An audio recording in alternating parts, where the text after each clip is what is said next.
te morís de espanto y casi miras como distinguido. Si cada tanto acunas en tu encanto y era tu mundo el ideal.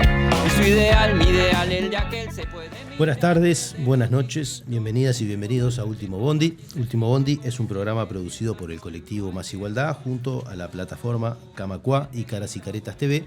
Y como todos los martes vamos a traer unos minutos para compartir con una invitada y un invitado que nos van a ayudar a entender algunas realidades imprescindibles para comprender la política. En este ciclo que venimos haciendo sobre empresas públicas y políticas públicas, haciendo un poco de historia, haciendo un poco de énfasis en algunas especialidades, hoy vamos a estar hablando de la UTE y de su lugar en el desarrollo, y para ello invitamos a Fernanda Cardona y a Gonzalo Casaravilla, que van a estar con nosotros y que los voy a pasar a presentar ahora. Gonzalo es ingeniero electricista, magíster y doctor en Ingeniería Eléctrica por la Facultad de Ingeniería de la Universidad de la República. Desde el año 86 es docente en el Instituto de Ingeniería Eléctrica, siendo en la actualidad profesor titular. Desde 2004 a 2007 fue jefe del Departamento de Potencia del Instituto de Ingeniería Eléctrica y de 2007 a 2010 se desempeñó como director del instituto. Tiene una importante cantidad de publicaciones académicas y profesionales en esta área y fue presidente del directorio de UTE desde mayo de 2010 a marzo de 2020. Actualmente su área de investigación y desarrollo refiere a temáticas del Grupo de Energía Eléctrica, planificación y operación óptimas de sistemas de energía eléctrica. Fernanda es abogada con especialización en Derecho del Trabajo Aplicado, es funcionaria de carrera de la Oficina Nacional del Servicio Civil de la Presidencia, donde fue asesora jurídica, fue docente de la Escuela Nacional de Administración Pública, fue asesora jurídica de la Presidencia del Directorio de UTE y de la Presidencia del Directorio de Antel, fue directora general de Secretaría del Ministerio de Industria y Energía y actualmente es directora de UTE por la oposición, por el Frente Amplio, y sus principales áreas de interés en el sector energético son las energías renovables, la movilidad eléctrica, la inclusión social y productiva y la integración energética.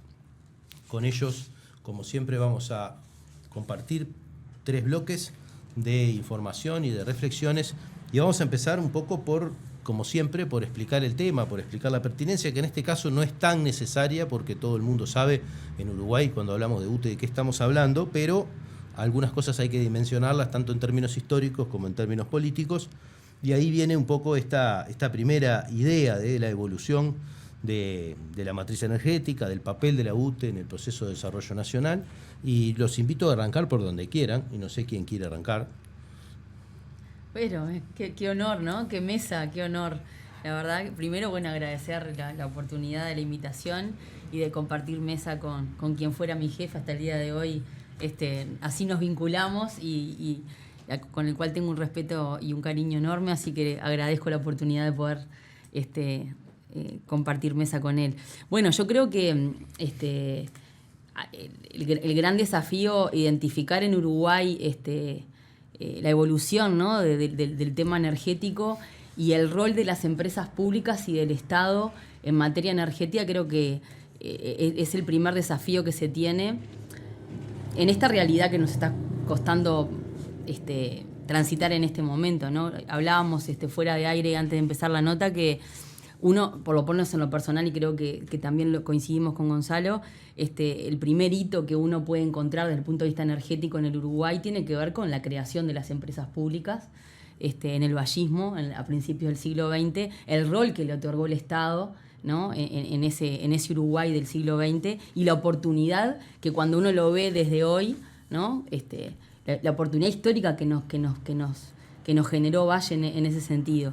Y yo en lo personal creo que después, más allá de construcciones muy específicas, hablábamos de las represas y algún tema más, creo que la gran revolución, el otro hito histórico, se dio en las administraciones del Frente Amplio con lo que fue el cambio de la matriz. Creo que fue una revolución que nos permitió además ese salto cualitativo de pasar de ser importadores de energía a ser exportadores de energía y empezar a pensar en esa coyuntura, obviamente ya de cara al siglo XXI, un siglo después de la creación de la propia empresa pública, a pensar no solo en Uruguay, ¿no? En nuestro país, sino también empezar a vincularnos a nivel regional, y por eso la importancia también de cuando nos presentabas del desafío que se nos plantea, no solo en la realidad energética uruguaya, sino en la realidad regional y mundial, con toda la coyuntura que se viene dando a nivel de Europa, de América y demás. Así que creo que el puntapié inicial me parece que está bueno en esto de cerrar como un círculo virtuoso desde el lugar del rol del Estado, de la preponderancia que se le dio a las empresas públicas en la época de Valle, y creo que en las administraciones del Frente Amplio, con aquel acuerdo multipartidario que tanto nombramos y que tanto se necesitaría en este momento como para poder llevar otra vez, elevar el nivel a nivel de energía. Creo que por ahí me parece que podría ser el puntapié de la primera salida, ¿no? Gonzalo. Estaba reflexionando que hace 100 años la discusión en el Uruguay era el fortalecer al Estado. Y ahí aparecieron un montón de cosas con el vallismo que hicieron fuerte al Estado. Y eso pasó todo un siglo, y ahora es la discusión que tenemos en el mundo ahora, con la globalización que nos está destruyendo como mundo, y es justamente empoderando a los estados que vamos a poder recuperar el control de lo que está pasando en el mundo. Y esa es una discusión vigente, absolutamente vigente. Pero fíjense que hace 100 años, en el 1912, se crea lo que era la UTE ahora. Se llamaba Usinas Eléctricas del Estado. Y en el mensaje que se manda al Poder Ejecutivo para la creación de la UTE decía: el ejercicio de tales funciones no debe confundirse con lo que se denomina el industrialismo municipal u oficial, realizado con fines exclusivos de empresa o lucro fiscal, sino con que él responde a fines y propósitos más elevados, a la difusión y la distribución colectiva de agentes indispensables del bienestar, comodidad e higiene, a dotar a las clases sociales más numerosas y menos favorecidas de una suma de beneficios que de otra manera serían únicamente accesibles a los más acomodados. Y finalmente, a prevenir del peligro a que nos ha apercibido la experiencia propia y el conocimiento de la ajena, de que, liberados ciertos servicios que no permiten con facilidad la concurrencia, al poder de los grandes capitales de generar en abusivos e inconvenientes monopólicos. Esto fue escrito en el 1912. 110 años. Y si yo tuviera que escribirlo ahora, más allá de cambiar algunas cosas, creo que es el mensaje fuerza de la razón de ser de las empresas públicas, del Estado fuerte para poder gestionar el bien común para el beneficio de todos. Y de esta idea de ente autónomo que supera la dimensión de empresa, que ya lo vimos en algunos programas que hemos hecho sobre el tema empresas públicas, ¿verdad? Y que dice, bueno, a ver, está bien, la empresa pública, algunas dimensiones que deben medirse en esos términos, pero hay algo más, que están los fines sociales de la creación, y que además ha servido como palanca de desarrollo, ¿no? En determinados momentos, y vaya si lo ha sido en este tiempo cercano, ¿no? Sin duda, sin duda. Ahora, cuando Gonzalo mencionaba, fíjate la vigencia de tantos temas que hoy están en el tapete, ¿no? Y que además nos preocupan y nos ocupan. Cuando Gonzalo leía, yo estaba buscando acá el objetivo de la política energética en este acuerdo multipartidario, en el documento inicial, en los documentos que empezaron a trabajarse a nivel de todos los partidos políticos en Uruguay, justamente 100 años después, como decía Gonzalo, lo que establece es que la política energética busca la satisfacción de todas las necesidades energéticas nacionales a costos que resulten adecuados para todos los sectores sociales y que aporten competitividad del país, promoviendo el uso responsable y eficiente de la energía del país en un marco de integración regional, mediante políticas sustentables, tanto desde el punto de vista económico como medioambiental, utilizando la política energética como un instrumento para desarrollar capacidades productivas y promover la integración regional. Es decir, es impresionante la vigencia de ciertos elementos en el mensaje, en el mensaje de principio del siglo XX, y cómo la empresa pública y el Uruguay al principio del siglo XXI se repite y lo que está en jaque hoy. Y eso es lo que está bueno, más allá de números. El otro día hablábamos, me estaban haciendo una nota por por temas recientes, el tema del prepago y demás, que capaz que nos da el tiempo de conversar.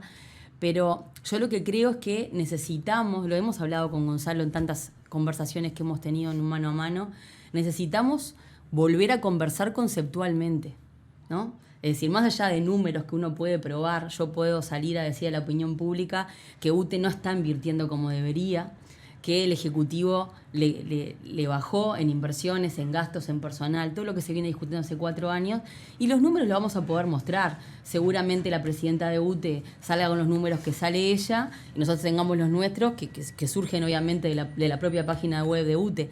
Pero creo que la importancia está en esto de interpelarnos desde el lugar conceptual. ¿Cuál es el rol que tiene que tener el Estado, el Poder Ejecutivo como decisor de políticas, como articulador de políticas, la empresa pública UTE o cualquiera de las otras del Uruguay como brazo ejecutor, como se decía en el mensaje, y hacia quién van las decisiones de la empresa pública, ¿no? No solo porque ha demostrado 100 años después, en contra de todo vaticinio neoliberal de los 90, que las empresas públicas pueden ser eficientes y pueden ser rentables y además pueden ponerse a la vanguardia no solo nacional, regional y mundial, sino que además facturan. Y hoy siempre decimos una cuestión que me parece que no es menor, la energía como valor. Creo que las administraciones anteriores y la realidad que encontró esta administración es que la energía hoy puede ser considerada un elemento más de la balanza comercial en el Uruguay. Está aportando divisas, no solo para lo que son todos los fines que tenían a principios del siglo XX y lo que se planteó como equipo multipartidario a principios del XXI, sino que en realidad hoy tiene que verse, aún desde el punto de vista, si quisieras, despojado de ideología y si quisieras utilitario, bueno, en realidad está aportando divisas al Uruguay y forma parte de la balanza comercial, y por lo tanto tiene que tratarse desde ese lugar como una discusión nacional, y por eso la importancia de discutir temas y que esté presente el Estado y que las decisiones que toma el Ejecutivo y la UTE en ese brazo ejecutor estén en el tapete desde ese lugar. Por eso la importancia no solo desde el punto de vista político, sino desde el punto de vista estratégico. Me quedó resonando la última parte que sé que es un tema que vamos a hablar probablemente sobre el final, pero sobre el cuidado que toma el vallismo en la creación de UTE sobre esta preocupación porque estemos todos en el mismo barco, por decirlo de alguna manera. Sí, eso es algo que está desde la génesis y no ha sido fácil, porque si bien la UTE ha estado presente en los últimos 111 años, cumple este año de vida, ha tenido una lucha permanente o no siempre, digamos, con las mejores condiciones para poder hacer esto que está escrito con mucha sabiduría. Tuvo de todo tipo de cosas. De hecho, lo que a mí me da un poco de pena ahora, ver cómo de alguna forma UTE está perdiendo ese músculo que, si uno analiza la historia, porque la pregunta inicial tenía que ver sobre el papel de UTE y un poco viendo en perspectiva, la UTE nunca había hecho en su historia, hasta no ser hace muy poco, grandes inversiones, porque las grandes inversiones las habían hecho, por ejemplo, Rincón del Bonete la hizo Rione, una comisión que después le pasó a la represa UTE. Palmar fue Comipal, Salto Grande la hizo la Comisión Técnica Mixta de Salto Grande. O sea, todas las grandes inversiones en general fueron hechas, digamos, por otros y después transferidas a UTE para que la gestionaran. En los años 90 quizás se hizo una inversión importante que fue la CTR de apuro porque nos había agarrado una sequía. ¿Qué es la CTR? Perdón? Las máquinas de la tablada. Son un par de máquinas que fueron muy baratas pero son muy ineficientes y es el sinónimo de aumento de tarifas. En el Uruguay por muchos años se prendía la tablada y sabíamos que al otro día aumentaban las tarifas porque que estábamos en una situación de sequía y teníamos que prender las máquinas térmicas. Cosa que nos hemos olvidado en estos últimos años, por suerte. ¿Y de los apagones también? Y de los apagones también. Bueno, pero en definitiva, en los años 90, que pareció que había un despertar, si se quiere más que nada comercial de la UTE, también tenía la dificultad de que en un ambiente de desarrollo neoliberal no se le dejó hacer y no hicieron inversiones. y jugamos a comprar energía en la región y quedamos colgados del pincel. Y pasamos las que pasamos en las crisis energéticas que tuvimos, que la fuimos arrastrando hasta el 2012, cuando realmente ahí pudimos cuajar el cambio de la matriz eléctrica y pasamos al frente. Y ahí UTE, creo que en esos años de gestión, arrancando en la gestión de 2005 muy complicada, pero ya dotándola de capacidades, hizo la instalación de 300 megavatios en Punta del Tigre, instaló los motores, empezó a generar las primeras licitaciones de eólicas, empezó a construir una política de Estado. De hecho, en el 2007 se establece una política de Estado que se transforma en un acuerdo multipartidario. Nosotros empezamos en el 2010 la gestión, pero ya estaba la mesa tendida. Había que gestionar. Era el Estado planificando y la empresa UTE que se tenía que poner los pantalones. Y se puso los pantalones, gestionó, y de hecho hicimos inversiones como la del ciclo combinado, que hablamos mucho de las eólicas y las fotovoltaicas y no sé qué, pero si uno analiza cuál fue la inversión histórica más grande en el Uruguay puntual en una obra, fue la central de ciclo combinado Punta del Tigre, 540 millones de dólares de inversión. O la interconexión con Brasil de 350 millones de dólares. Esas cosas había que hacerlas, y UTE ahí demostró que tenía las competencias. Se le dio la confianza a los equipos técnicos, el Poder Ejecutivo le dio a UTE esa responsabilidad y se gestionó y se hizo. ¿tá? Y hoy uno ve la sensación como que se viene desarmando ese impulso. Por tanto, las empresas públicas, coordinadas por una política de Estado, son un instrumento fantástico, pero hay que cuidarlas, hay que ayudarlas, hay que, digamos, hay que fortalecerlas. Entonces, en ese sentido, hay que analizar muy bien la estrategia. Y eso tiene que ver, como hace 100 años, en fortalecer a las empresas públicas para proteger la cosa común, y la energía claramente es un sinónimo de salud, bienestar, desarrollo, como decían hace 120 años. Y derecho. Vos hablabas recién de una palabra que me parece que está un poco en la bisagra, o lo que define estar en uno o en otro modelo, que es planificar, ¿no? Es decir, creo que de una manera o de otra el error múltiples veces señalado de las políticas energéticas de los 90 o incluso anteriores, ¿no? Era la perspectiva mercadista, ¿no? Claro. De solución de mercado de estos asuntos, que no tienen mucho que ver siempre con lo público, incluso porque en realidad en estos procesos de planificación han participado un montón de actores privados en el desarrollo de las soluciones, ¿no?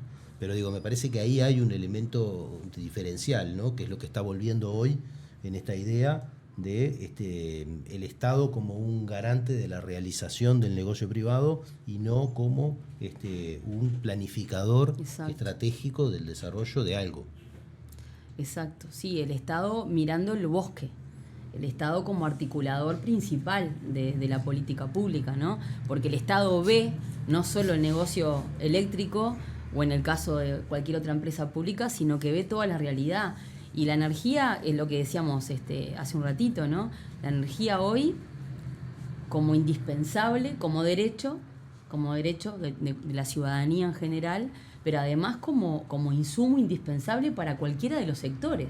Es decir, es un derecho que atraviesa a toda la ciudadanía. Se requiere a nivel productivo, se requiere a nivel de educación, se requiere a nivel de trabajo, se requiere a nivel... Entonces, creo que viene de salud, de seguridad, porque cuando tenés algún tema, alguna incidencia en lo que tiene que ver con temas energéticos, también tenés en jaque ese tipo de cuestiones, y lo estamos viendo con los apagones, lo estamos viendo con la falta de decisiones en temas puntuales de la gestión.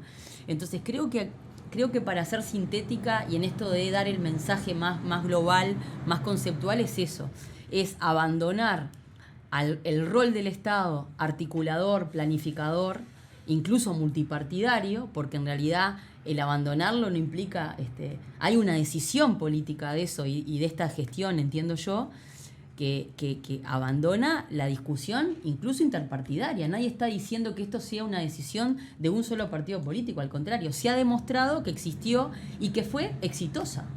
Fue exitosa, porque creo que ahí es lo que hay que volver a traer el concepto, ¿no? El Estado actuando ha demostrado ser exitoso.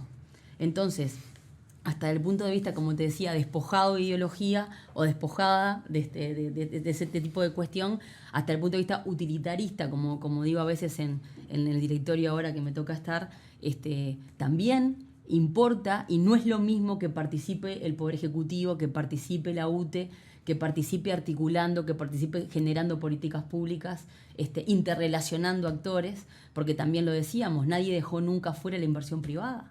El tema era cómo se hacía ese modelo de negocio, para quién las decisiones, quién establecía las condiciones, ¿no? En eso, obviamente tenemos a Gonzalo acá, que fue el que dirigió ese mecanismo de trabajo, pero a lo que voy es, del punto de vista del día de hoy, 2023, en el momento en el que estamos y con las decisiones que se vienen tomando, bueno, creo que viene un poco por lo que decís ahí, Juan Pablo, de abandonar al mercado, que sabemos que es imperfecto, que sabemos que no va a haber el interés común, que no va a considerar al derecho, a la energía como un derecho, y ahí está el rol de la empresa pública, que pareciera en algunos discursos, que además hasta parece como mala palabra hablar de subsidios sociales, parece como mala palabra tomar decisiones para los hogares del país, ¿no?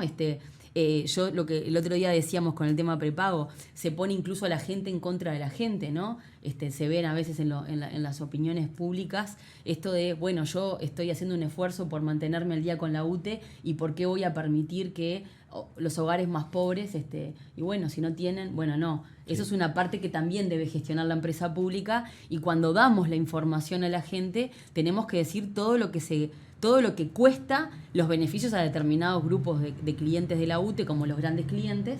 Entonces, ¿por qué ponemos a la gente en contra de la gente, no? Porque nada se está diciendo de los millones de dólares que estamos dando por año y por mes a grandes clientes, en desmedro de todos nosotros.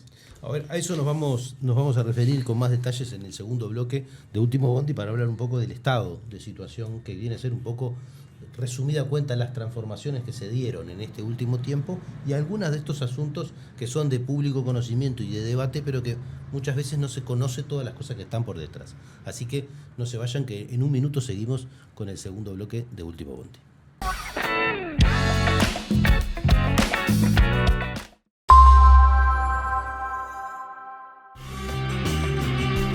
Viernes, 20 horas, Legítima Defensa. Programa periodístico en vivo sobre la actualidad nacional. Leandro Grille y un equipo de periodistas de primera línea cada semana traen una mirada alternativa sobre los hechos destacados de Uruguay.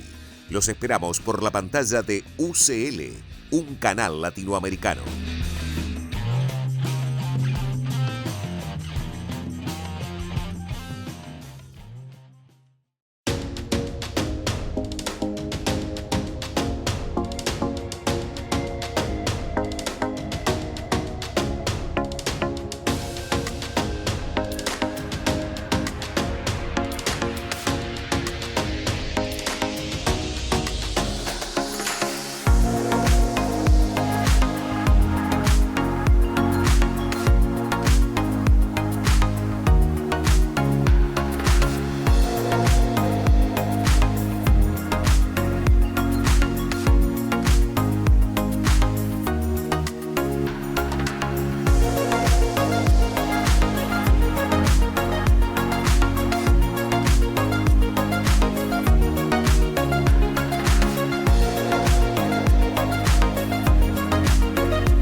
Seguimos en este segundo bloque de Último Bondi. Estábamos hablando de la UTE y su lugar en el desarrollo. Estuvimos haciendo un repaso histórico, salpicado por lo menos, de un conjunto de hitos y de algunos asuntos conceptuales que constituyen un poco el cerno de este tema de la energía vinculada a UTE, porque tenemos otros programas que, si quieren, los invitamos a ver en nuestra página web, en la página de Caras y Caretas, y también de plataforma Camacuá, sobre la energía y sobre el futuro de la energía, que complementan un poco estas ideas.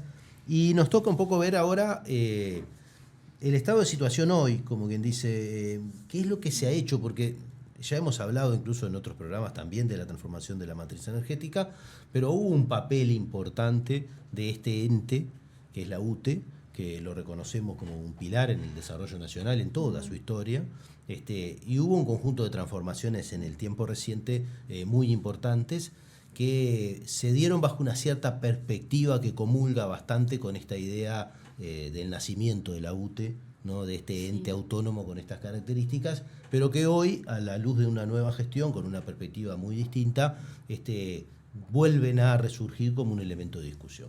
Así que los invito a arrancar por ahí. Yo pensando un poco este bloque, tenía un par de preguntas que capaz que arranco contestándome la primera, ¿no? Que es ¿por qué abandonar el modelo exitoso con el cual cambiamos la matriz eléctrica? Claro. ¿Tá? Entonces, ahora se están dando señales como para abandonar ese modelo exitoso. Que básicamente el modelo exitoso se explica muy fácil, era el Estado planificando. O sea, es el Estado que planifica, es el que mejor tiene la información, sabe cómo va a evolucionar la demanda, sabe los detalles, digamos, macroeconómicos, de inserción internacional, cómo va a cotizar la moneda, es el que mayor información puede tener al respecto, por tanto es el que mejor puede planificar. Y además lo sabe hacer y demostró que lo sabe hacer. Entonces, después se le entrega a UTE el rol de la gestión, en el marco de un ministerio coordinando la política energética, que así está establecido hasta por ley. Entonces, UTE simplemente es el brazo ejecutor de esa política energética. Eso no quita que participen los privados, como dijo Fernanda. Por ejemplo, se hicieron licitaciones y parte de la generación, porque además UTE tuvo que hacer muchísimas otras inversiones en redes de transmisión, etc., se le dio ese espacio de generación a privados, en forma competitiva. Pero UTE no se quedó con eso, sino que dijo, no, pero yo también quiero jugar. Entonces generó, con las mismas reglas de juego que los privados, fideicomisos, sociedades anónimas, fue al mercado de valores, permitió el ahorro nacional y además fortaleció el músculo de saber hacer de los técnicos de UTE. Hoy los técnicos de UTE son tan capaces como cualquier equipo técnico para poder llevar adelante emprendimientos productivos. De hecho, lo hizo, está en el mercado de valores y tiene los accionistas que están viendo todos los días que haga bien las cosas. O sea que, en realidad, todo eso funcionó y no necesitábamos una señal de mercado que generara el incentivo para las inversiones privadas, sino una planificación del Estado, que es lo que uno visualiza que ahora se está encaminando el sistema a un sistema diferente, pero eso tiene algunas otras consecuencias que en todo caso después las comentamos. Pero antes que me conteste la segunda pregunta, veníamos de décadas de no generación de un solo mega en esta perspectiva mercadista. ¿No había, por decirlo de alguna manera, lecciones aprendidas de que por ahí no era? Bueno, se ve que, digamos, hay poca memoria al respecto. ¿Pero hay algún elemento que justifique, por decirlo de alguna manera, esta perspectiva? Bueno, uno ahí empezaría a asignar intencionalidades. Yo lo que puedo analizar lo que está pasando y cuáles son las consecuencias. Claro. Entonces, no quiero atribuir intencionalidades, porque esto al final tiene que ver con una discusión histórica que se tiene respecto al rol del Estado y el rol del mercado. Tenemos extremos liberales, neoliberales, y tenemos sistemas más estatistas. Entonces hay un equilibrio en el cual creo que en los últimos años y en el cual se dio el marco del cambio de la matriz eléctrica del Uruguay, hubo un sistema que realmente contempló en forma balanceada todas esas presiones, pero el Estado planificando. Y con la regla de juego que teníamos, se generaron los contratos, se hicieron las inversiones, se hizo la generación y hoy estamos todos disfrutando de todo eso. ¿Por qué cambiarlo? Entonces, ¿a qué? Fíjense que uno podría evaluar, ahora sí, cuáles son las consecuencias, las primeras consecuencias del cambio. Pero bueno, no sé si es el momento. El tercer bloque. Sí, bueno, yo la voy a hacer así de simple. El cuadro que gana no se cambia, ¿no? Ni siquiera en términos futbolísticos, ni basquetbolísticos, que son los que me gustan más a mí. Entonces, creo que ahí yo me voy un poquito más que Gonzalo. No hay ninguna explicación en esta pregunta que hacías. Yo no la encuentro desde ningún lugar, ni desde el lugar técnico, ni desde el lugar económico, que integra también lo técnico, ni desde el lugar ambiental, ni en el lugar social, ni de ninguna de las dimensiones que se trazó la UTE y este acuerdo que te decía, multipartidario. ¿Sí? ¿Por qué abandonar además una estrategia que se generó a nivel nacional? Y que además hoy se sigue vanagloriando a nivel internacional, porque cuando uno ve a las autoridades a nivel internacional, se habla de las bondades del sistema eléctrico uruguayo. Entonces, es como también una contradicción a la interna, ¿no? Es decir, salgo, hablo bien del sistema, lo utilizo, porque en realidad esto es lo que está generando la ganancia de UTE y del país, pero cambio la forma y las decisiones de para quién lo hago.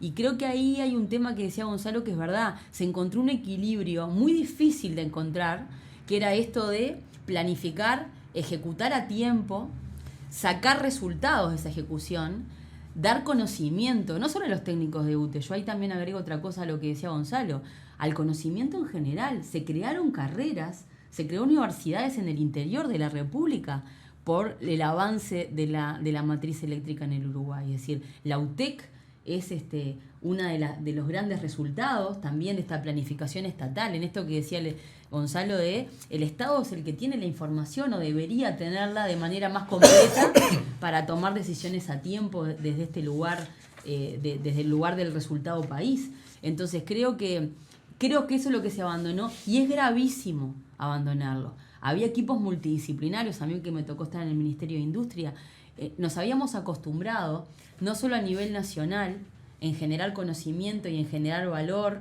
y en generar un ganar-ganar, cuando salían decretos, exhortos del Ejecutivo. El otro día tuve una discusión con la presidenta de UTE que me decía, pero en las administraciones anteriores también había exhortos del Ejecutivo. Sí, claro que había exhortos del Ejecutivo, porque el Ejecutivo es el que elabora la política energética nacional. Y está bien que exhorte al ente autónomo a tomar ciertas decisiones. También es verdad que si uno lee las letras de esos decretos del Poder Ejecutivo, de la normativa generada, decía para qué se hacía, cuáles eran el valor empleo, los puestos generados, el know-how que se quedaba tanto en la UTE, como dice Gonzalo, como también en conocimiento nacional, en la UDELAR. ¿Cuál es el rol de la Universidad de la República en este momento? Yo lo que me pregunto es, con los grandes anuncios que se están haciendo, ¿no? Que, como decía Gonzalo también hoy, nadie le va a sacar el cuerpo a discutir sobre hidrógeno o sobre avance tecnológico o hacia dónde vamos, las baterías, los segundos usos, todo lo que podemos hablar que es recontra motivador, un desafiante y súper interesante. Bueno, pero ¿y cuál es el rol de lo público? Es decir, lo público implica Poder Ejecutivo, implica Universidad de la República, implica UTEC, implica academia en general. ¿Cuál es el rol? Porque hasta ahora ese esquema de negocio y ese desarrollo que se llevó adelante, como decía Gonzalo, se llevó adelante con la UTE como empresa pública, con el Ejecutivo, llevando adelante, sobre todo en el gobierno de Pepe, creo que eso hay que decirlo también, es decir, en el 2010 cuando asume Gonzalo esa realidad, que si bien, como decía, es verdad que se había empezado a trabajar a nivel multipartidario, la ejecución en la vía de los hechos empieza en el 2010, de muchas de estas políticas públicas. Y bueno, y en este rol articulador de todos estos actores que lograron trabajar de manera conjunta. Ahora, acá es donde venía el tema. ¿Quién ponía las condiciones? ¿Planificando a qué plazo? ¿Cuáles eran los beneficios para cada uno de los actores? Y yo, hasta ahora me ha pasado, ahora en julio fue las últimas jornadas de la AUDER, que también nos encontramos ahí con Gonzalo. Los agentes, los actores de las renovables privados no están para nada en desacuerdo con lo que fue el cambio de la matriz. Al contrario, están pidiendo a gritos la fotovoltaica desde hace más de 2 años. una planta fotovoltaica de UTE que quedó planificada en el 2019 y que no se llevó adelante hasta el día de hoy. Que teníamos inmueble para poder hacerlo, que teníamos los paneles y el know-how que había quedado en los técnicos de UTE. Entonces, creo que esto viene un poco, trata un poco de sintetizar esto que preguntabas de el por qué. Yo no lo entiendo, no lo comparto. Creo que se está cambiando una forma de trabajar que no tenía tampoco, se perdió la oportunidad histórica de continuar con este trabajo mancomunado desde el punto de vista multipartidario, que fue exitoso, que es exitoso, y de hecho los resultados de la UTE año a año, desde el 2020 hasta acá, han permitido que haya una sinergia de los resultados económicos financieros de UTE que han permitido determinadas decisiones y todavía permiten mantener un sistema eléctrico que no ha tenido grandes desfasajes. Ahora, lo que no se tome como decisión ahora, bueno, es caro todos los años. La pérdida de tiempo en tomar decisiones es cara a mediano plazo, y sobre todo para la gente. Porque estos cambios, me parece que acá viene un tema, el gran tema que toda la gente pregunta y que tampoco hay que sacarle el cuerpo a discutir desde el punto de vista político, es el tema de la tarifa. ¿Para qué se hizo ese cambio de la matriz?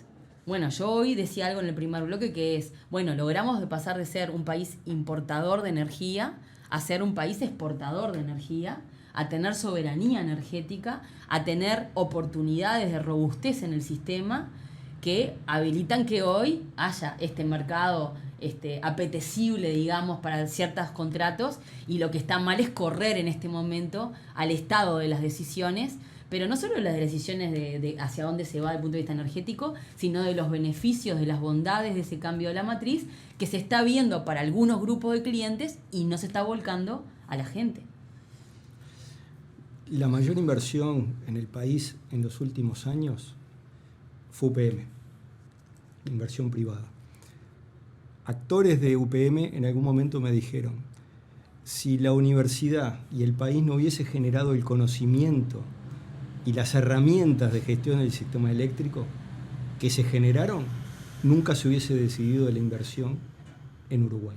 Uruguay demostró que tenía las competencias técnicas y la capacidad de gestionar un sistema complejo, y los finlandeses decidieron instalarse en Uruguay con la segunda planta y ahí estaban hablando del tema de que se pierden capacidades.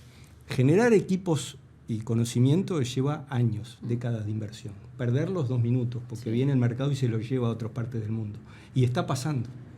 Una de las cosas fabulosas que generó el Estado gestionando y tratando de fomentar un sistema, digamos, productivo, fue el Fondo Sectorial de Energía. Claro. El Fondo Sectorial de Energía se creó justamente para estudiar la problemática energética del país. Y uno lo que ve es la crónica que paulatinamente se destina menos y menos recursos al Fondo Sectorial de Energía. Incluso muchas veces direccionándolo en forma, digamos, a veces muy utilitaria, y olvidándose que una parte importante es generar el conocimiento de base para dar sustento a los equipos que después solucionan los problemas. No tengo ninguna duda. De hecho, tomamos un montón de decisiones, la Dirección Nacional de Energía, el Ministerio, en el propio directorio de UTE, porque teníamos las herramientas para saber, digamos, por dónde movernos, con lo difícil que es la planificación energética. Y esas herramientas, si uno analiza desde el punto de vista de cuánta plata costaron desarrollarlas, estamos hablando un rato de beneficios de la exportación de la actual matriz eléctrica. Y a eso se lo está recortando. Así como se está recortando la inversión en I+D y en la Universidad de la República. Eso lo estamos viendo ahora. En el rol que me toca ahora, que soy docente universitario, profesor titular y trabajando en planificación energética, debo decir, estoy preocupado porque no estamos fortaleciendo los sistemas de generación de conocimiento que además han demostrado ser útiles. Entonces, ahí realmente es un problema no tener claro cuál es el rol del Estado, y cuando uno analiza puede ponerle intencionalidades. Yo lo que veo es las consecuencias. Veo acciones y consecuencias. Ahí nos iríamos ya al tercer bloque, pero quiero hacerle un par de preguntas antes de irnos al tercer bloque. Y la primera tiene que ver con, bueno, se ha más o menos materializado esa inversión y se ha cuantificado en cierto sentido en términos del valor económico que tiene. En otros programas lo hemos visto y hay algunos números que andan por ahí que no está mal nunca repasarlos, pero en materia de generación en concreto, esta transformación de la matriz eléctrica, ¿qué implicó? Si uno tuviera que comparar 2005 2020, por decirlo de alguna manera, estamos hablando de una multiplicación de capacidad. Bueno, ¿de qué orden? Puede varias formas de verlo. Hay una que es la económica. Básicamente hoy el 25% de los costos de UTE es la parte de generación. Las otras 3/4 partes es todo lo demás. Pero la parte de generación hoy es el 25%. Si no hubiese cambiado la matriz eléctrica, hoy no estaríamos diciendo eso. Estaríamos diciendo que el 70% de los costos de UTE sería la generación de energía eléctrica. O sea, lo que pasó es que nosotros bajamos a la mitad el costo de generación de energía, que era algo que además cuando venía la seca, agarrate. Claro. Entonces, eso cambió radicalmente con el cambio de la matriz. O sea, hicimos dos cosas. Cambiamos radicalmente el costo anual, pero además acotamos muchísimo el riesgo. O sea, ahora viene una sequía. Tuvimos ahora recién 3 años de sequía y nos demostraron que realmente... En términos eléctricos no nos enteramos. No solo eso, sino que además en algunos momentos hasta exportamos energía y generamos muy buenas divisas. Eso es parte del cambio de la matriz, esta parte del ADN. El cambio de la matriz no fue solo instalar molinitos de viento, fue también conectarnos con Brasil para tener 2 alternativas para colocar los excedentes, que por naturaleza tiene un sistema que tiene alta presencia de renovables.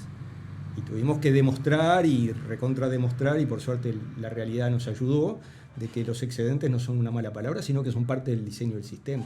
Y bueno, lo que cambió es eso, lo que cambió es que básicamente bajaron los costos. Después, evidentemente, eso nos dio una tranquilidad muy grande, porque el tema del análisis de riesgo, porque cuando viene una sequía ya no tenemos tanta variabilidad de costos, o sea que puede hacer cualquier locura el petróleo que no nos calienta más. Y después la otra cosa que cambió es la soberanía. Hoy básicamente somos muchísimo más soberanos, además de ser autosuficientes, ¿no? Entonces, en ese sentido, digamos, fueron los ejes. Y el tema que, si se quiere, colateral, de que además somos renovables y a menos con el medio ambiente, vino de la mano, porque bueno, Uruguay, por suerte, es rico en recursos renovables, eólica y solar, y la hidráulica ya la tenemos casi toda explotada, y por eso es que tenemos la matriz que tenemos. Pero básicamente el fundamento fue económico. Por eso, porque a mí me quedé pensando en todo esto que vos traías al principio de por qué cambiar, ¿no?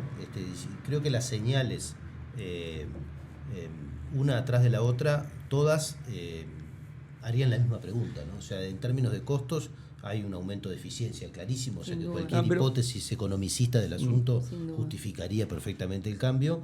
En términos de capacidad de producción también hubo una expansión, ¿no? O sea, en la cantidad de mega que se producen en relación a lo que se producían. Digo, estábamos en un país casi que al borde de empezar con los apagones y con cero capacidad de producción industrial. Pero es que el cambio ahora, lo que se está dando ahora, este bloque tiene que ver con lo que está pasando ahora, y lo que está pasando ahora es que nos bajamos del caballo de que sea el Estado que planifique, se le otorgue a UTE el rol, digamos, de gestionar eso, con participación privada en el marco de contratos, etc. Y pasamos al paradigma de decir, no, van a ser las señales de mercado, las señales marginalistas de un mercado marginalista, la que van a generar los incentivos para que se realicen las inversiones. Y eso podrá ocurrir o no ocurrir. De hecho, tuvimos muchos años señales marginalistas y nadie invirtió nada acá en el Uruguay hasta que se hizo la planificación y se tomaron las decisiones. Entonces, la consecuencia actual de decir, no, va a ser el mercado que va a generar, digamos, a partir de esas señales marginalistas, las inversiones, es que no sé si va a ocurrir, pero además tiene una sutileza, que hoy, por ejemplo, ya todas las señales marginalistas, ya que les gusta hablar de señales marginalistas, incluso estudios que hizo la propia Administración del Mercado Eléctrico, ¿no? Está diciendo que hay que instalar un quantum de energía ya. Ya. No es que se vaya a ver un apagón ni mucho menos. Simplemente vamos a perder plata. Es una oportunidad de ganar. Vamos a perder plata. Bien. No, se está perdiendo una oportunidad estamos de ganar. perdiendo plata. Bien. La consecuencia de no instalar, porque incluso lo que anuncia UTE que va a instalar, hace muy poquito anunció, es absolutamente insuficiente. Con lo cual, en realidad, la consecuencia de que no se hagan esas inversiones de generación va a ser que va a aumentar el costo de generación de energía del sistema. Eso va a hacer que van a aumentar las tarifas del sistema solidario de UTE. Y eso va a aumentar la probabilidad que alguna gente, gran consumidor, hoy, con las nuevas reglas de juego que se están generando, que es simplemente darle una vueltita más al mercado marginalista, va a generar que algún otro agente, así como ya se fue uno, se vaya de gran cliente de UTE a tratar de hacer su propia generación, y ahí, bueno, se va a generar la generación, aleluya, pero esa generación que tiene un beneficio, por eso es que se hacen las inversiones, va a generarle un beneficio solo a esa inversión privada, a ese comercializador que va a utilizar un sistema y va, está bien, todo bien, pero en realidad estás teniendo un actor que hoy está jugando en el sistema solidario de todos los uruguayos a darle una oportunidad en el sistema exclusivo para un Mayagoro. Está bien, eso, digamos, es un análisis en el cual, digamos, de vuelta, no estoy asignando una intencionalidad. Yo lo que veo es que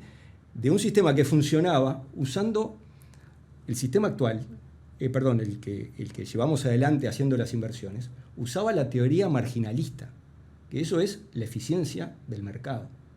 O sea, uno instala una unidad hasta que el retorno de esa unidad instalada equipara el costo de la inversión. Eso es el sistema aplicable para una fábrica de zapatos o para una fábrica de energía. Para cualquier empresa. Pero una cosa diferente es usar las señales marginalistas para desarrollar un mercado marginalista. Y esa ficción, que en el mundo no lo saben cómo resolver todavía bien con la presencia de alta cantidad de renovables, para mí es un error técnico exacerbar eso, que es ir por un camino que además no es solidario, no me gusta, no planifica el Estado, lo cual tiene riesgos. De hecho, ya supimos lo que pasó cuando dejamos que los mercados se desarrollaran y hicieran las inversiones. Me gusta más el otro, en el que el Estado planifica, UTE ejecuta, se generan los contratos, se da tranquilidad al mercado, se genera la energía necesaria para el país, y ahí hay alguna gente que en forma eficiente, y ahí es la gran responsabilidad que tiene que tener UTE, y por eso hay que fortalecer a las empresas públicas, y hay que tener unos tigres de la Malasia gestionando a esas empresas, ¿tá? Pero coordinada por un Estado presente que genere las reglas de juego, y ese es el desafío. Lo que pasa que esto lo vamos a hablar en el tercer bloque, pero me queda una cosita, un asunto más en esto, porque acá parecería que en esta ilusión, que yo creo que muchas veces se ha discutido sobre la ideologización de ciertos procesos políticos o de ciertos asuntos de la política, y yo creo que no hay más ideologización radical que el neoliberalismo, en esta imaginería de que determinadas cosas van a proveer la solución, ¿no? Creo que la idea del derrame es el monumento a esa expresión de deseo de lo que nunca sucedió, y empiezan a aparecer y a resucitar, pero en condiciones muy distintas, ¿no? Porque una cosa era en los 90 apostar a estas señales, y otras cosas es cuando hay un sistema armado que es robusto, que es fuerte y que además es un seguro para el funcionamiento, y en ese caso considerar esas oportunidades que aparecen para que algunos hagan negocio, porque es así. Me preocupa la tarifa de los demás. Sí. ¿No? Juan Pablo, yo quiero sintetizar, los escuchaba con atención, porque cuando nos preguntamos qué está pasando ahora, ¿no? Yo creo que hay como que sintetizar en el mensaje a la gente de qué está pasando, qué veo yo hoy en el directorio, lo que me toca a mí participar como oposición y obviamente en minoría en la cantidad de votos, es lo siguiente. Con lo que se gestiona en el día a día es con lo hecho. Con lo que se gestiona es con lo hecho de las administraciones anteriores. Nada nuevo bajo el sol desde el punto de vista de planificación estratégica de la UTE. Eso ya es grave, por lo que te decía recién, porque quedó planificado un camino, había una línea base a seguir, estamos tomando las decisiones, no las están tomando. Entonces, el no tomar una decisión también es una decisión política y también es una decisión ideológica. ¿Por qué? Porque es matar a la empresa por inanición. Entonces, eso también está bueno decirlo. Si yo paro a la UTE con la presencia que tiene a nivel territorial, con los más de 6.400 funcionarios que siempre se mantuvieron, propios más los tercerizados, es una empresa grande que maneja compras de millones de dólares. Entonces, es un elefante blanco que si vos no lo tenés con gestión, con proyecto, de verdad es complicado el tema, ¿no? Entonces, yo creo que el primer mensaje importante es ¿qué se está haciendo? Nada. Nada se está haciendo. Y eso ya es grave. Porque perdés, en esto que hablábamos, la línea de trabajo, la línea de proyecto, ¿no? Este estado del arte que hablábamos, ¿no? Digo, en la parte sociológica, ¿no? ¿Cuál es el estado de situación que tenemos? La nada. Entonces, si anuncian, lo que se ve en la agenda pública es que se anuncian cuestiones que ya existían. Se les cambia el nombre, se cambia el logo, se pone el nombre bono social a tarifas que ya existían desde el punto de vista social. Genial, está bien que se mantengan, pero ya existían. Entonces, yo lo que me pregunto, y capaz que esto también es pie en esto de plantearnos de dónde venimos, qué está pasando y hacia dónde vamos, o hacia dónde creemos que es importante redireccionar de nuevo a la empresa pública, es esto. El no hacer nada es grave. Anuncio lo que ya existía. Le cambio de nombre a lo que ya existía. Y además hago anuncios que están vacíos de contenido, por lo menos en el mediano y corto plazo, como el hidrógeno. Yo eso, capaz que me permite las generales de la ley de ser la abogada en este momento y no la ingeniera eléctrica, lo que estoy viendo es, bueno, anuncio algo que está bien que discutamos, que está bien que podamos tener un intercambio, pero que no es lo que salva a la UTE ni a la gente en el corto y en el mediano plazo. No va a ser el hidrógeno el que nos permita discutir la baja de la tarifa. No va a ser el hidrógeno el que nos permita discutir hacia dónde vamos con movilidad eléctrica, con integración regional, en esta coyuntura del Uruguay que tenemos. No va a ser el hidrógeno el que hoy nos aporte más en el tema de conocimiento y de know-how que necesitamos urgente, de articulación con la UDELAR, con la educación, con el sector productivo. Seguimos estando atrás en decisiones. El otro día fui a la UTEC de Durazno, que tiene hermosos proyectos que conglomeran, digamos, a la UTE como empresa pública, al sector productivo y al sector de los gobiernos departamentales en residuos, por ejemplo. Porque, a ver, está bien, yo obviamente comparto lo que dice Gonzalo desde el punto de vista económico, pero no abandonemos, sobre todo para las nuevas generaciones, la discusión que tiene que ver con temas transversales como el medio ambiente. Está bien, no es marginal eso.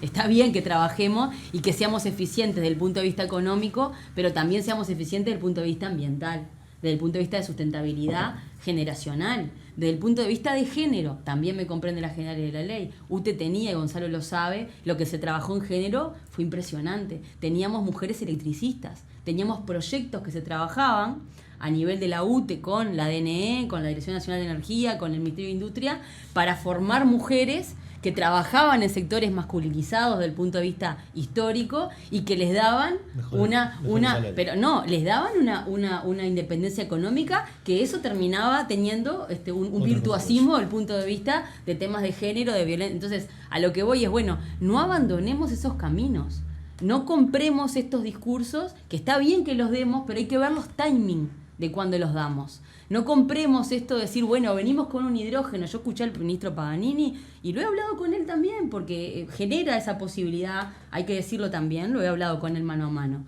Bueno, sí, hablemos de hidrógeno, genial, pero no nos olvidemos de movilidad eléctrica. En este momento tendríamos que estar discutiendo otras cosas, no estar utilizando los medidores inteligentes o la telemedida que tanto costó meter como tecnología a la UTE para poner un prepago para los pobres. Eso es lo que tenemos que estar discutiendo, porque el día a día de la gente es ese hoy, además de la planificación estratégica. Bueno, nos pasamos en el segundo bloque. Volvemos en un minuto en el tercer y último bloque de Último Bondi.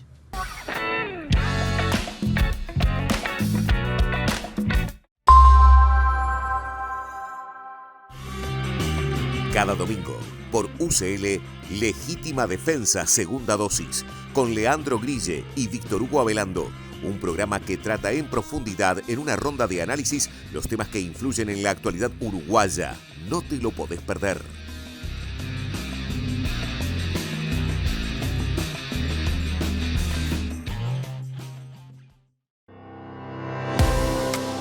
Nos une la defensa del trabajo y el derecho al descanso, apostando a crecer juntos y juntas. Nos une la memoria y una historia de lucha que llevamos con orgullo. Nos une jugar y divertirnos sintiéndonos iguales, caminando, sin dejar atrás a nadie. Nos une la democratización de la palabra. Nos une lo que nos emociona y moviliza. Nos une compartir y soñar el futuro. Con AEBU tenés derechos. AEBU, un sindicato, una comunidad.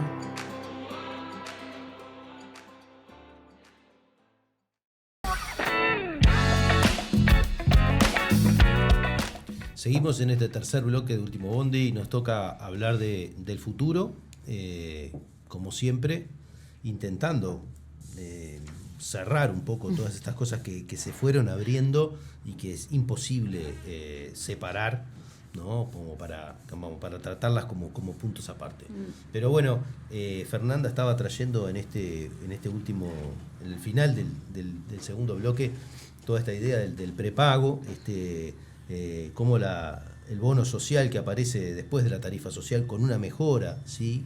Para los sectores más populares, pero también con una caída de los subsidios en la tarifa, en algunas tarifas generales que abarcaban a amplios sectores de las clases medias, pero que ahora ya empezó a generar agua por todos lados porque se quiere hacer un prepago para evitar que la morosidad lógica que sucede muchas veces en determinadas situaciones cuando la pobreza crece.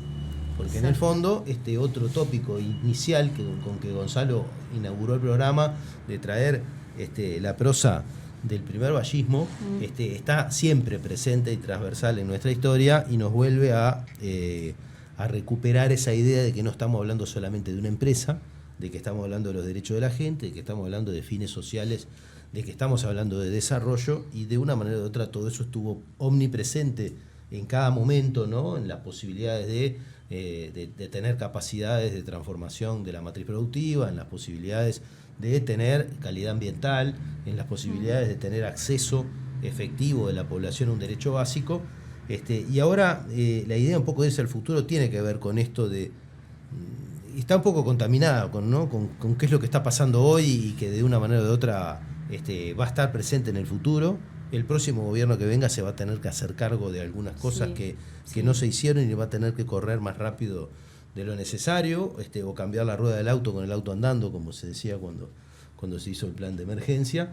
Pero también hay otros asuntos técnicos y tecnológicos que nos está planteando el desarrollo de la ciencia en el mundo y de los que Gonzalo hablaba también, y especialmente se nota mucho en las capacidades. Cuando hablamos de Antel y del 5G, que me hizo acordar mucho esto de las inversiones no hechas y de las cosas, de las carreras que dejamos de correr como país en algunas cosas vinculadas con los entes públicos que significan pérdida de oportunidades, ¿no? O por lo menos pérdida de liderazgo en algunas cosas, y se hablaba mucho de que hay muchos procesos en el que hacerlos es aprender, ¿no? Es decir, los vínculos estratégicos con la Universidad de la República o con la academia, con quienes están haciendo estas cosas, generan entornos de aprendizaje en la punta que no son posibles de lograr en forma aislada, y que cuando uno se baja de esa carrera y regala ese espacio a los privados, ya discutiendo el asunto de la ganancia, sino el problema del know-how y de la generación de conocimiento e información que después se torna estratégica. ¿Qué nos depara el futuro? A mí me quedó una reflexión con lo que, teniendo que hablar de este último bloque, ¿no? Que yo acá tengo una lámina que la presentaba cuando mostraba las empresas eléctricas del futuro, y terminaba hablando del tema de redes inteligentes, una empresa inteligente, digamos, la integración de las tecnologías de la información con las tecnologías de la operación, toda una cosa muy tecnológica, ¿no? Que después podemos explayarnos, ¿no? Pero cuando me entero que con el esfuerzo que dio la instalación importante y masiva de medidores inteligentes, que lo que vi es que fue más lento de lo que habíamos planificado, me dirán que fue por la pandemia o lo que sea, vamos arriba, pero están llegando a realmente instalar todos medidores inteligentes. Ahora, cuando veo que la primera cosa que hacen es para pegarle a los que tienen menos, la verdad que me hierve un poco la sangre, ¿no? Porque hay un montón de cosas que se pueden hacer con los medidores y que realmente hay que empujar a las diferentes unidades de UTE a que aprovechen esa tecnología. Es un tipo de tecnología transversal que hubo que tomar ese proyecto. De hecho, escribí muy pocas resoluciones en los 10 años que estuve en la UTE. La que resolvió el tema de las redes inteligentes la escribí de puño y letra, porque había una lucha de caciques que había que ordenar la cancha. Y porque es muy transversal todo ese tema. Bueno, cuando uno ve que la primera cosa que uno visualiza que implementan con eso es para pegarle, digamos, al tema de la inclusión, que en realidad lo que hay que ahí es poner asistentes sociales y trabajar en el territorio, cosa que se venía haciendo, creo que no se siguió con la dinámica que lo queríamos hacer. Y reducir la pobreza, y momento de que crecimiento. viene por ahí, ¿no? Pero uno ve que la aplicación tecnológica tiene que ver con eso, cuando si querés instalar el producto prepago, tenés un montón de sectores que también le pueden aplicar. Sectores teleros, hay un montón de sectores, o los que alquilan casas, hay un montón de sectores. No, al arrancas por ahí, la verdad que me hace acordar esta película que ahora está de moda, que tiene que ver con la bomba atómica, ¿no? El pudor que le puede haber puesto al tipo que desarrolló la bomba y que después lo usaron para matar gente, ¿no? Entonces, nada, pero bueno, son los desafíos de la tecnología. Los tecnólogos sabemos que desarrollamos tecnología y después esa tecnología en manos, digamos, de personas inescrupulosas puede dar resultados, y por eso el control social, y hay que seguir trabajando y desarrollando sistemas éticos en definitiva, ¿no? Pero bueno, nada, me quedó impactado, digamos, realmente sí. el tema ese, ¿no? Sí. Yo creo que hay que, lo que me imagino en mi cabeza cada vez que a veces damos discusiones en temas que a veces estuve, porque al principio compartimos varios años de trabajo con Gonzalo como asesora de él, así que estuve también en la discusión de aquel momento, de qué nos imaginábamos, ¿no?, aplicando en esa realidad, y ahora estar en este momento. A mí lo que se me ocurre es que muchas de las cosas que quedaron prontas, que hay que retomarlas, que tenemos un camino.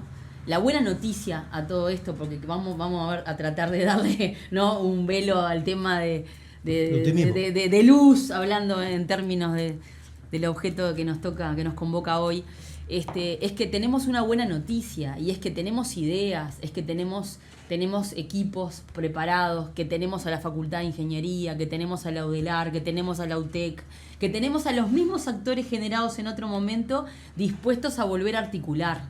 Eso no es menor. Por supuesto que los grupos de trabajo, a mí me tocó formar parte de grupos de trabajo internacional, que íbamos a foros internacionales y a lugares de debate internacional, que se abandonó la presencia. Y esto a veces es difícil trasladarlo a la gente, la importancia que tiene el estar en los momentos, justos para el conocimiento, el estar con las redes, en esto de la integración, ¿no? Conocer qué está haciendo el mundo, ¿no? Conocer qué está haciendo el mundo, hacia dónde va, cuál es el desafío que se plantea.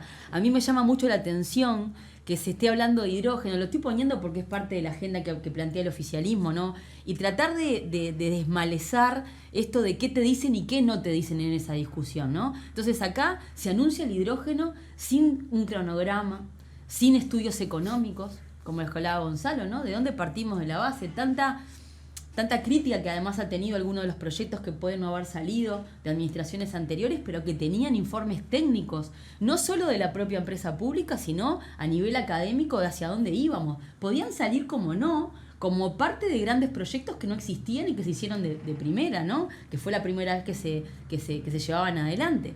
Entonces, creo que lo que nos está faltando es esto de redirigir, de volver a la última hoja de ruta que teníamos real, a utilizar la tecnología que la UTE había tenido, ni que hablar que no nos vamos a poner en este momento a hablar de la falta de inversión, de volver a una inversión real en la empresa pública, de volver a tener personal y una cuadrilla,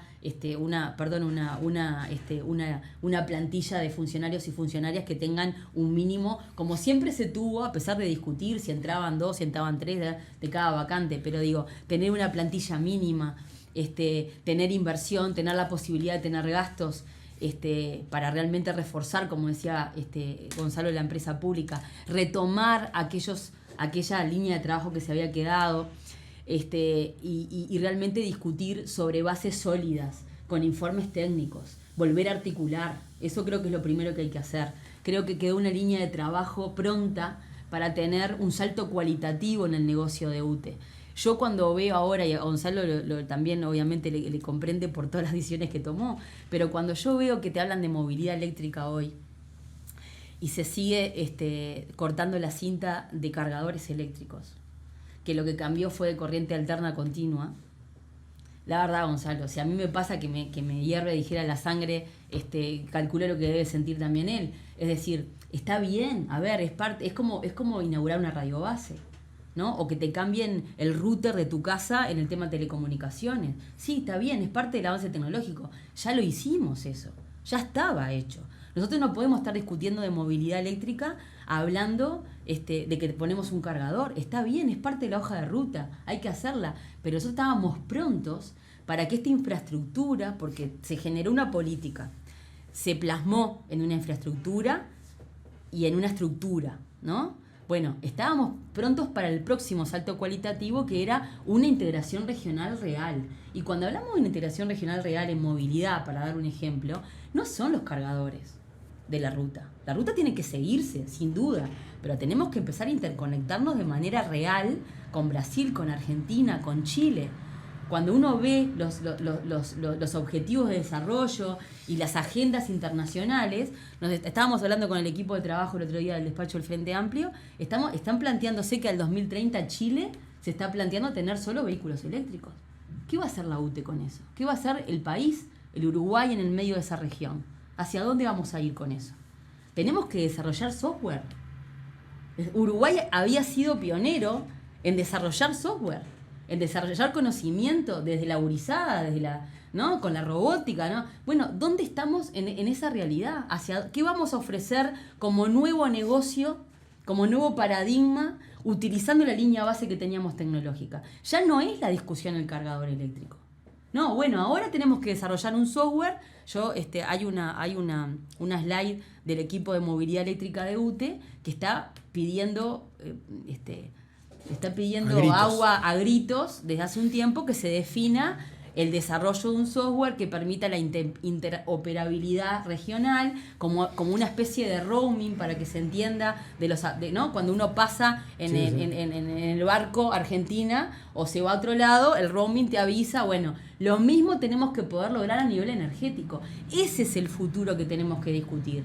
¿Hacia dónde vamos en la región? Ya esta infraestructura que quedó pronta, la conversora que decía Gonzalo, las redes, el cierre del anillo, que también se dejó planificado, ¿no? Las renovaciones de las represas, no pueden ser los hitos. Está bien, hay que hacerlo, sí, nadie está negando que no, pero no son los hitos del futuro, ni los desafíos a mediano y largo plazo. Tenemos que estar hablando de otras cosas. Entonces, yo creo que acá se tocaron algunos temas que también lo veíamos hablando. Creo que esto de la instalación de solar de manera urgente, ya es un tema que no podríamos discutir. Hace un mes lo anunció la presidenta de UTE. Una planta que estaba planificada de 60 megas en el 2019 y que ahora va a ser de 30, parece, 28, 30, y de 100, pero para hacerse en el 2025. ¿No? Entonces, acá voy a tocar otro tema que tiene que ver con esto.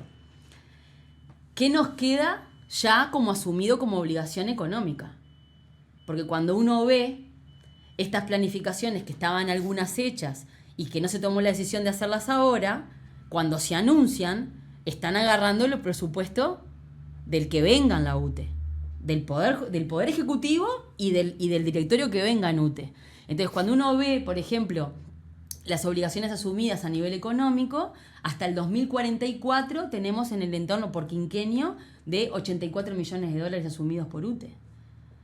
Hasta el 2049 del entorno de 46 millones. Y en el 2050 se habla de algo más de 9 millones de dólares.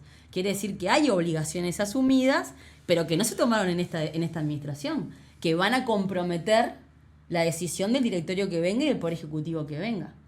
Entonces, acá es donde me parece que hay que hacer como este equilibrio, ordenarnos en la cancha, ordenarnos, en esto que hablábamos, ¿no? En términos futbolísticos que se entiende y me parece que se aplica en la vida en general. Esto, bueno, ¿dónde estamos? Ordenémonos.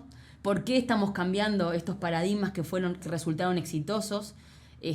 ¿Hacia dónde vamos? ¿Cuál va a ser nuestra hoja de ruta? Tenemos las ideas, tenemos que hacer esto. Yo creo que movilidad hay que desarrollarla ya, con saltos cualitativos, integración regional, que no solo infraestructura, tiene que ver con un desafío. A mí en esto me comprende también por la formación, ¿no? Tenemos desafíos regulatorios absolutamente importantes, no solo a nivel nacional, sino a nivel regional y mundial.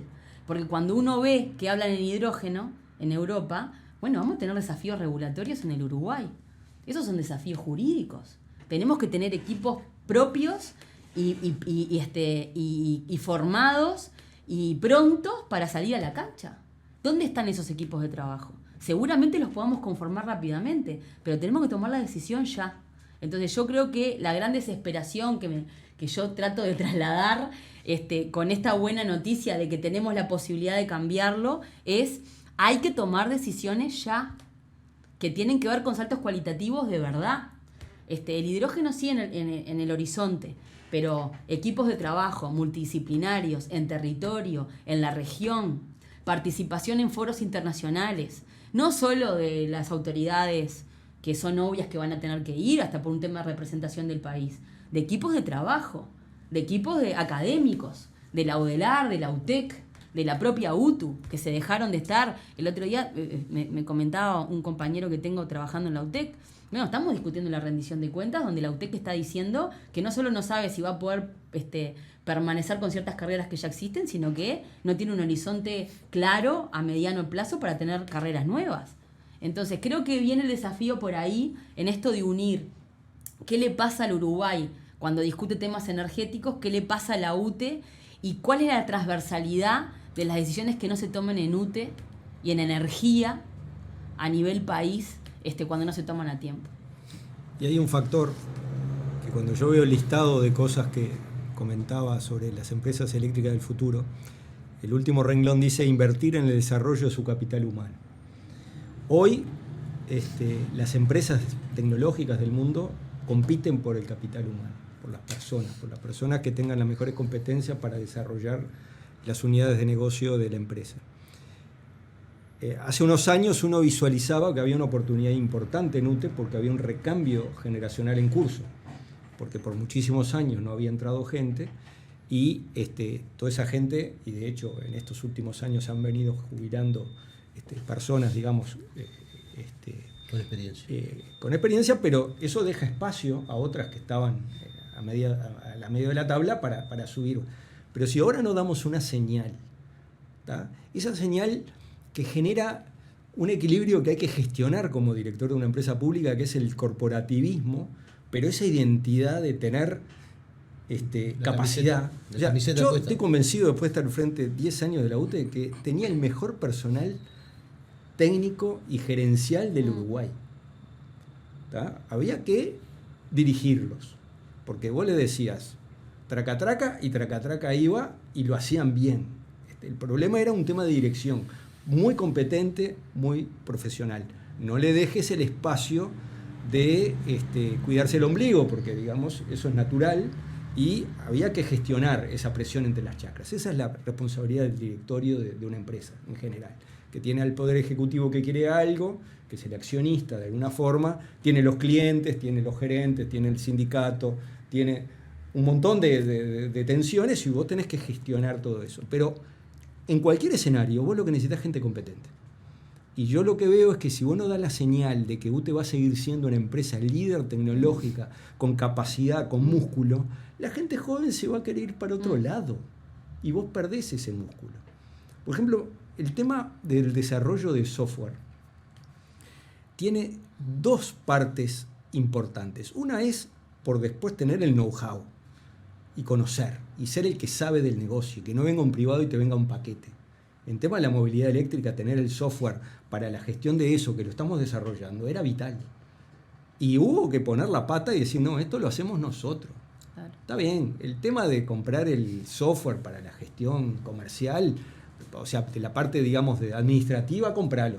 Pero el desarrollo de las herramientas del CAD, del sistema eléctrico, de lo que es el tema de las redes inteligentes, todo el control de todos los medidores inteligentes y el almacenar la información, todo eso, que es el núcleo de negocio, tenés que gestionarlo vos con tus recursos propios y tenés que invertir en capital humano para que hagan eso. No va a ser con la receta de que venga alguien y te venda. ¿Está? No va a ser comprando cosas que alguien venga y te diga tenés que comprar esto. Bueno, no quiero hablar de drones, digamos, pero no va a ser por ese lado. Tenés que apostar a la generación. Tenés que tener una empresa que gestione disrupciones tecnológicas, a la vez que gestione, eso se llama ser capacidades ambidiestras, o sea que vos con una mano gestionás el día a día y con la otra mano innovás. Necesitas todo eso, y todo eso es efímero. Formar un cuadro te lleva años, que se te vaya es de un día para el otro. Y si vos ahora nos das señales de futuro, de que UTE realmente va a seguir siendo la empresa que todos queremos que sea, que generen ni más ni menos, que es el derecho y la energía, en forma eficiente, porque eso también se lo decía a los gerentes y a todas las presentaciones públicas que tenía. Muchachos, está todo bien esto, pero si nosotros no somos mejores que cualquier otro que quiera venir a hacer esto, nos van a sacar para afuera. Y ese es el desafío. Ahora, si cada vez que hay una oportunidad lo que haces es darle oportunidad a que eso se desarrolle mágicamente por el mercado y no querés hacerlo vos porque no tenés una voluntad de hacerlo, de a poco vas erosionando el futuro de la empresa pública. Y eso tiene que ver con una discusión filosófica, política, respecto al rol del Estado, el rol de las empresas públicas, y al final tiene que ver con el bienestar y el desarrollo de un país, tiene que ver con la distribución de la riqueza, sí, tiene que ver con la distribución de la riqueza. Sí, y bueno, y esa es una discusión política. Y está bien que se dé, estamos en un año electoral, yo no tengo ya ninguna expectativa, pese a haber dado todas las señales que se podían haber, de tratar de retomar el espíritu multipartidario. Imposible en año preelectoral que alguien tome eso. Esperemos que sí, después que alguien gane, sí, bueno, muchachos, pero ¿por qué no volvemos a poner un poco de cabeza a esto y tratamos de generar cosas con cierto consenso? Pero bueno, ahora lo que toca es decir, y seguir trabajando. Lo hicimos, se pudo gestionar con las herramientas que se tenía, con una planificación del Estado, con una empresa pública empoderada y generando la participación de todos. ¿Por qué cambiar la receta, no? Creo que por ahí viene el futuro de las empresas públicas y en particular del sector eléctrico.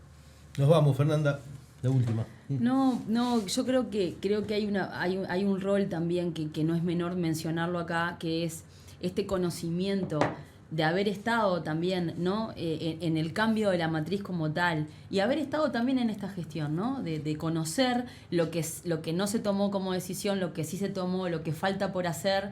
Creo que es un tema que va a ser una impronta importante a futuro, sin importar cuál sea el resultado, como dice Gonzalo, electoral. Creo que está bueno el tener esto de la información, quien tiene la información, las capacidades blandas en articulación que tienen que ver con un tema de negociación, ¿no? Yo creo que cuesta mucho en UTE ver, visualizar que además del tema de infraestructura, de todo el tema que estaban acostumbrados a trabajar o que están esto de articular, negociar a nivel internacional, mandar los equipos de trabajo, formarlos para eso, creo que va a ser muy importante y va a ser uno de los desafíos, y yo creo que agrego estos desafíos, ¿no? Además de lo tecnológico, que había una hoja de ruta trabajada, esto de generar capacidades que no está tan acostumbrada tal vez la empresa pública a generarla en temas regulatorios, en temas de negociación. Me parece que va a ser un desafío importante que va a complementar la visión de la empresa pública futuro. Veo que hay muchas cosas por discutir y muchas cosas por difundir y por repensar, ¿no? Ahora hay algunos asuntos transversales que los he vivido como conductor de este programa en la discusión de una manera u otra con la impronta, con el paradigma neoliberal, y que tiene que ver con este speech ya a mi gusto envejecido, de las virtudes y las bondades del mercado en algunos asuntos públicos que nunca aparecieron, pero que después terminan justificando los beneficios de algunos pocos que sí se hacen de algunos beneficios cuando la teoría general no funciona, pero sí aparecen oportunidades marginales. Exactamente. ¿no? Exactamente. Entonces, hay algunas de estas cosas de las cuales también hay que aprender, porque no nos estamos enfrentando a simplemente un ejercicio de imaginería social que nos plantea que hay una forma de hacer las cosas que podría, porque lleva este neoliberalismo, es la resurrección de una teoría clásica que ya cumplió su ciclo, ¿no? Y terminó con un desastre en la Primera Guerra Mundial, y después de resucitada, ¿no? en la segunda posguerra vino a plantear todas estas cosas y todos estos escenarios de prosperidad que nunca sucedieron en ningún lugar del mundo, ¿verdad? Hoy, a caballo de nuevo de estas cosas, encontramos estas oportunidades de beneficio de algunos y el perjuicio de los que van a pagar el pato de no hacerlo. Pero yo creo que en estos casos, además, con esto otro que traías vos con tanta fuerza de lo que significa esta oportunidad y la confluencia de conocimiento, práctica, solidaridad, ¿no? Y este conjunto de valores que estructuraron, ¿no? Estas empresas y entes públicos que dieron fortaleza a nuestra nación en nuestra historia. Me queda agradecerles, la verdad que han sido muy nutritivos minutos que pudimos compartir, y bueno, nosotros nos vemos el próximo martes en otra propuesta de Último Bondi. Buenas noches.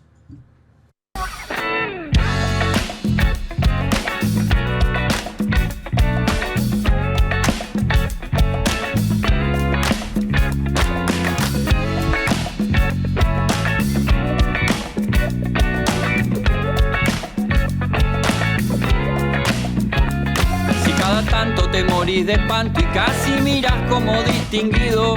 Si cada tanto acunas en tu encanto y era tu mundo el ideal. Y su ideal, mi ideal, el de aquel, se puede mirar desde lo distinto. Si por las noches compartís el tinto con ese que piensa solo.